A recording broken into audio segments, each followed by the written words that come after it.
I still have one more empty chair.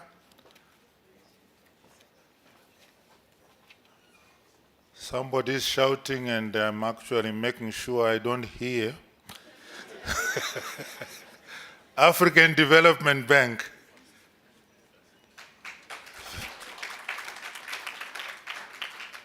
I think I've got a full house now. Somebody said something? Okay. Please allow me to then call upon the Honorable Minister from Botswana, and she actually requested that I give her 10 commandments, and I'm going to do just that. It's only that there is no burning stone or burning bush to present the 10 commandments. But Honorable Minister, we know that Botswana's successful hosting of the inaugural SADC Sustainable Energy Week in February 2025 demonstrated strong regional leadership. And here's the question: what policy and regulatory reforms has Botswana prioritized to create an enabling environment for increased renewable energy development and private sector participation? And you can also, in your response, maybe tell us something about regional power market integration and investment, as well as financing and energy transition. We hope that you can do all this in 4.5 minutes. Thank you, Honorable Minister. Ma, please. You can come here. Thank you very much. You Do I can need a use- mic? yeah, you can Okay. use this one. Thank you so much, and a very good afternoon to everybody, especially to the Honourable Member Moyo, who's hosting us here today, and the Executive Secretary of SADC, colleagues across the continent, both in government and private sector. Pula. All right, a few people. We're going to try that again, see if people after lunch are here. Pula. Thank you. We have been working tirelessly following our hosting of the SEW last year to ensure that what Mr. President delivered on in his opening remarks is actually brought to life. And let me start off first by what we're doing domestically, then how we're positioning ourselves in the region.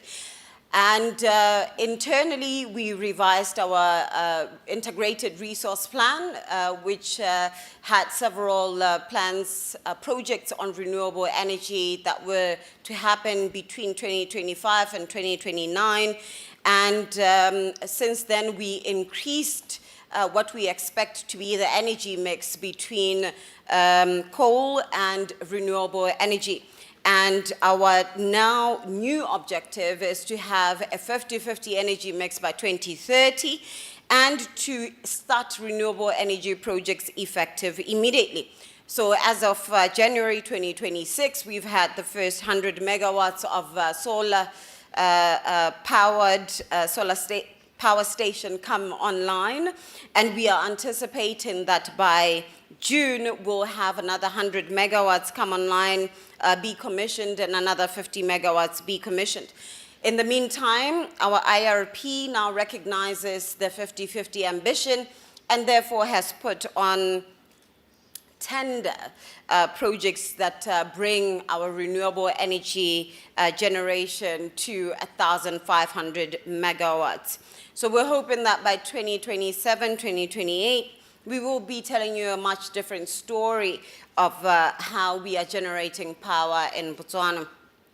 This is, of course, all in line with all the efforts towards rehabilitating and working on maintenance of the Morupule power station that is currently providing us with base load. So as we look at it for 2030, we will have the Morupule Power Station producing around 500 or so megawatts, the Jindal Power Station for coal producing approximately 600 megawatts, and then 1,500 megawatts generated from solar. We have since had several projects that have been interested more on tapping into the regional market. There is a 4 gigawatt project that will bring in a blend of both solar and wind into both the domestic and regional market. And in order to ensure that that project is feasible, we have worked around the clock with our colleagues in Zambia to deliver on an MOU that ensures energy trading, tradability between Botswana and Zambia, both through the state-owned entity, the utility company, and directly to the businesses, those that are trading energy and those that are looking for capacity of energy. My colleague in South Africa is sitting there, so I'm eyeing him a little bit, and can I already state that we are working on an MOU of an interconnector and trading between Botswana and South Africa, and we anticipate that we will conclude on that MOU by the end of March latest. And similarly, we have concluded on a trading agreement between Botswana and Namibia in our last binational meeting between the heads of states that ensures that whatever excess electricity is being generated in Botswana can be traded in the region. But most importantly, it's not about what is being generated in the country, it's about how we're positioning ourselves to allow that was being produced in South Africa, in Namibia, and Zambia to effectively trade within the Southern Africa power pool. And we are anticipating that all these 3 MOUs will ensure that there is the development of the interconnectors, one with South Africa as they look to reach out further into the northern parts of the subcontinent, and with Zambia as we look into tapping into beyond the Zambian market, and as we look into Namibia, for Namibia as they work on access into the Angolan market. So we are doing all of this recognizing our position at the heart of SADC, and that if we do not have the strong infrastructure, then the regional trade capacity is quite limited. So we are working actively with AFC, and I see my good friend from the AFDB. I'm hoping that he will deliver good news, that the AFDB will also be supporting these projects in conjunction with the DBSA that has shown great interest in ensuring that there are interconnections and the right both domestic and regional infrastructure that ensures there is sub-connectivity and sub-trading. Over and above that, we recognize that it's not just about the generation of electricity. It's about the broader ecosystem. And so for us, in recognizing the broader ecosystem, we have applied to be an issuer of the renewable energy certificates to ensure that all of our businesses that are looking to have this for their sustainability goals, that they have access to these. That we are able to point to both our diamonds being greener, our copper being greener, as we accelerate much more into the mining space. And that brings me to the conclusion, really, of my statement.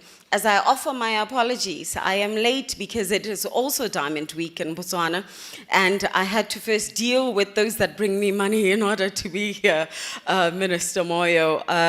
But I am very glad that Botswana has officially handed over the baton for the SEW to Zimbabwe, and we look forward to further collaborations between our 2 countries, but in particular to the betterment of the Southern Africa power pool. Thank you very much. Thank you very much, Honorable Minister Kanewendo, for keeping time, and I think the apologies have been well accepted. On behalf of your colleagues, let me convey that we are happy that you managed to arrive on time. Is it Ma? Ma, yes, that's good. Thank you so much. Honorable Ministers, allow me to now move on to call upon Mr. Moses Pokete, Executive Director, Ministry of Industries, Mines and Energy from the Republic of Namibia, to give his presentation, and hope that he is going to touch on policy reform for renewables and green hydrogen. Fully aware that Namibia is emerging as a leader in large-scale renewables and green hydrogen development. What core policy and regulatory reforms have underpinned this process, and how are they shaping investments appetite in generation and transmission projects? You have 5 minutes. Thank you. Thank you. Sorry, I just forgot to say there is a request from the translation booth that those requiring headphones for Portuguese or French translation, if you can just raise your hands and then people can circulate some headphones for you for ease of participation in the meeting. Namibia, you have the floor. Thank you, Honorable Moderator. And thank you for massacring my surname. It's Pakote, Moses Pakote. Having said that, thank you very much to our host, Honorable Minister Moyo, for hosting us once again in Zimbabwe, distinguished ministers and guests of honor. There is so much to talk about Namibia in terms of energy, so much, but the time, unfortunately, is very short, so I will also keep it short. Our energy mix, it's premised on 3 policy interventions: the national energy policy, national energy renewable policy, as well as the independent power producers policy. Those 3 are informing where we are going, as well as what kind of quantities we are producing. Currently, Namibia has close to about 800 megawatts, which it is producing. And I hope, Honorable Minister of South Africa, hearing that after I'm done with that, I hope you are not going to say we are withdrawing our contribution to Namibia. Thank you, by the way, for coming through, as well as for Zimbabwe and Zambia. Now, about 800 is what we are producing. Out of that, we have close to 200 megawatt, which comes from independent power producers, 200. We have opened up the market some time ago through what is called a modified single buyers model, whereby we have brought in the private sector, and they are the ones that are producing about 200 megawatt.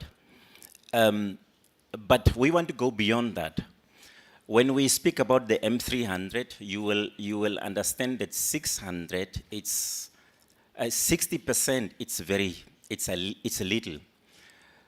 President Netumbo Nandi Ndaitwah, that's our president, has a saying. She always say, Namibians, we are too few to be poor.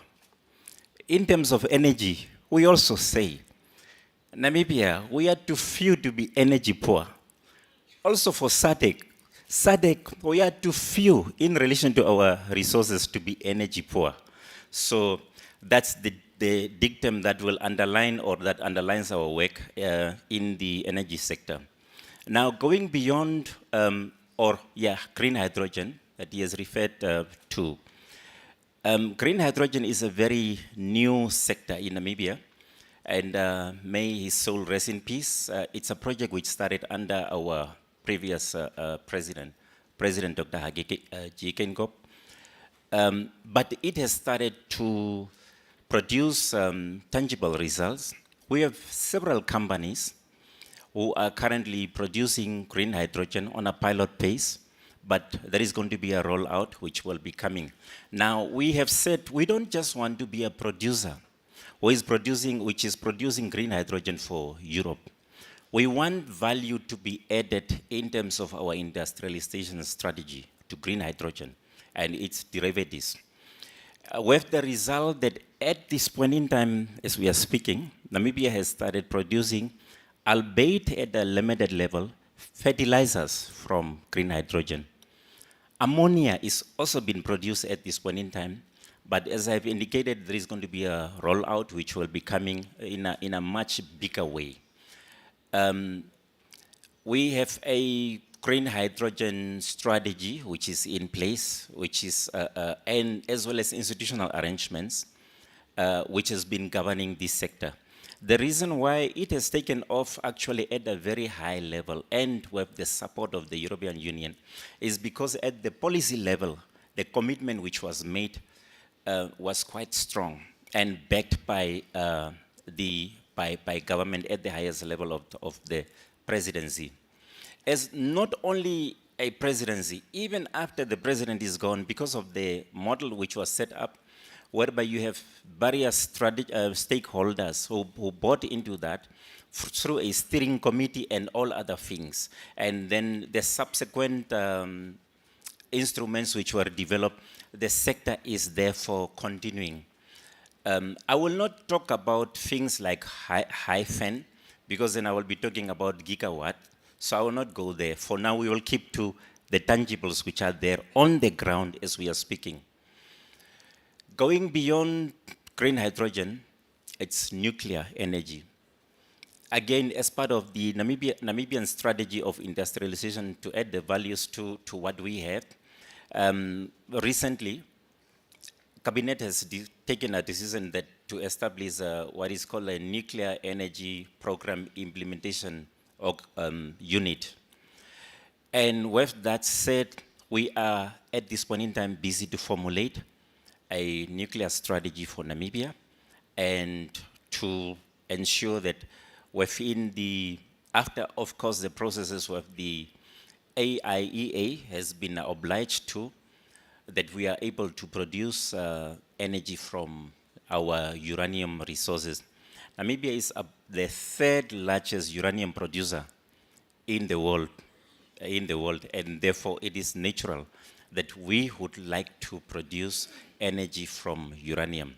So that process, policy-wise, has received the highest backing and it is ongoing. Now, coming to the regional level, there are about 3 projects that we are busy with. One, which was already mentioned by the African Development Bank and the World Bank, is the Angola-Namibia interconnector, which is called, in short, ANA. This is a very important program both for Angola and for Namibia. The 2,000 megawatts which Angola is producing, will be transmitted via Namibia. It is at an advanced stage. As far as the Namibian government is concerned, we have already all the necessary instruments in place. Even in terms of funding will come from the Namibian government resources and not from any external agency. Now, I will conclude. I've been told to conclude. We are targeting for renewables by 2030 to add about 600 more megawatts on the grid.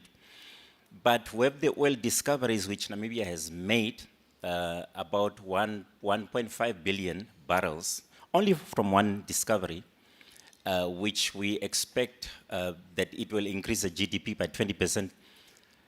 And gas, of course, we expect that the situation in Namibia in terms of self-sufficiency will completely change after the first barrels has been produced by 2029. Thank you very much. Thank you, Namibia. We mark the date 2029. Thank you very much. Another round of applause as I call upon. I think I'm going to try to summon all my French. Is it Jean-Louis? You see, I'm improving. Chief Executive Officer, Seychelles Utilities Regulatory Commission, to come and talk to us under the policy innovation for island clean energy. Seychelles has pioneered sustainable energy solutions such as floating solar, wind power, and advanced energy efficiency measures. Which policy and regulatory innovations have been most important in enabling these first-of-a-kind projects in a small island context? You have 5 minutes.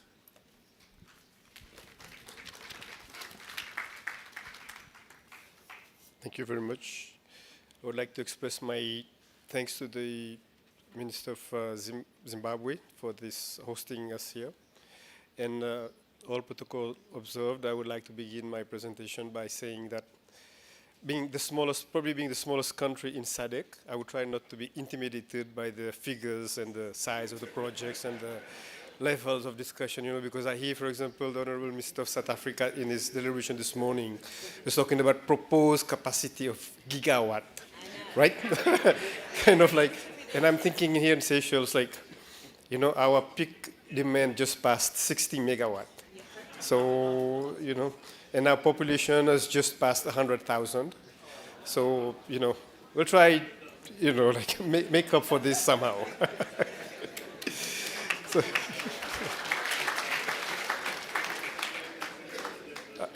thank you. I'm here representing my minister who could not come because she has both cabinet duties and assembly duties this week. The budget is about to be passed in the assembly. So she's needed there, so she asked me if I could represent her here, and I gladly accepted. This is my first time in this SADC conference, and I would like to say that I'm pretty happy to have been part of this and having learned so much. Seychelles is, although it's a small country, it has many advantages. We have 100 and something islands, but most people are concentrated on 3 main islands, and for that it's easy to access everybody. Our population, as I said, is about 100,000, and our land area is about 450 square kilometers. Not 100, not thousands, 450 square kilometers. So having such a small population in such a small area means you can do so much. Like my colleague from Namibia, like I visited Namibia, you have a small population, but spread over a large area. So it becomes costly and difficult. Whereas for us, although we're isolated geographically from the mainland, I was just thinking right now, India is closest to us than most African countries are. Our closest African neighbor is Madagascar, Mauritius, and Kenya. We can easier travel to India than we go to like some countries because of the distances. So it's kind of challenging for us because most things have to be imported, but it also provides an opportunity. For example, you spoke about the advances we made in renewable energy and energy efficiency. We used our challenges to overcome that. As we depend mostly on fossil fuel, we realized that we could not keep on depending because as the price of fossil fuel goes up, other factors also affect it, like the price of shipping. So moving to renewable energy, exploring renewable energy solutions was one of the main options we looked at. And we don't have abundant resources like Namibia mentioned, like the 3rd largest producer of renewable. We have actually almost 0 resource. The only natural resource we have is the sea and the sun. So we have to make use of most of what we have. And we've pushed solar quite far ahead that we can no longer now absorb efficiently additional projects on the grid. We're almost now at about 10% of our installed capacity in solar. As you mentioned, we're about to launch into the first floating solar PV in the region. It was actually supposed to be the first in the world, but another country beat us to that because we had some regulatory setbacks. But we're about to commission this project in April this year or May this year, and it will represent a total capacity of about 5% installed. So, which will bring us to almost 15% installed capacity in terms of renewable energy in Seychelles. So now we're going to the next step of we now bringing in, like our partners in Mauritius, battery storage. So to increase rapidly penetration of solar energy into the grid, we will moving to like a hybrid system of battery and solar. And we're looking at utility scale batteries. We're in discussion with some organization now. A combination of IPPs and the utilities to start bringing online this system as soon as possible. We already have some tests. Our utility has already a 5 megawatt battery storage system that's in place, and it's proven that it's effective, especially on a small grid where you can have a lot of instability in terms of performance of the grid. Battery system is going to be now, like very much appreciated, as those of you who know, like when you have battery system, you have probably one of the most cleanest, apart from nuclear, but most of the cleanest form of electricity in terms of frequency stabilization that you can bring into the grid. So these are some of the things we're hoping to upscale in the future. In terms of policy measures, what we've done also, we've removed all taxes on clean energy production systems and energy efficient appliances. Although we don't have a MEPS in place, what we do is if people want to bring in energy efficient appliances, then we use our discretion to analyze whether this falls into a category which will benefit from tax exemption, and then this is provided to these importers to import materials, equipment that are energy efficient. So it's an incentive for them. We hope, in the future, that to have proper MEPS, that this can become automatic and promote more importation of energy efficient appliances. Just one last on financing. What we're trying to do now is work with partners, because we have only one utility company producing electricity in the country. We're trying now to expand to partners who want to, especially venture into solar energy for production of electricity. So far, we have the first IPP that's going to come online, and we hope this is going to continue. So in terms of the main advantage of financing in Seychelles is it's a very stable economic situation. Apart from the price of oil going up and down, everything else is more or less stable. It's a very calm, peaceful country. So it is an incentive to attract finances, like private companies. So they love that the ability to be able to come and be able to operate in a very safe environment. And although the cost of capital can be a bit high in Seychelles, but we're working with the government to ensure that there are some financial security made available to private companies so they can recover whatever investment they make in the sector. And I think I would like to stop there. Thank you. Thank you. Thank you. Thank you very much, Seychelles. I think time is moving on and we want to catch it. Honorable Ministers, please allow me to call upon Honorable Makamba, Deputy Minister for Energy, United Republic of Tanzania, to talk to us about clean cooking and expanding modern energy access, and also Tanzania's efforts in ensuring that there is connectivity between Eastern African Power Pool and SAP. You have 5 minutes, Honorable Minister. Thank you very much. Good afternoon, each and everyone. Honorable Ministers from SADC member states, especially Honorable Moyo, my brother, distinguished delegates, development partners, private sector leaders, ladies and gentlemen, all protocols observed. I know that SADC over recently have passed Kiswahili being used as one of the languages. Me coming from Tanzania, where Swahili is was the major language, I will be code switching from English to Kiswahili and Kiswahili to English. Just not to confuse you, as you're getting ready to get your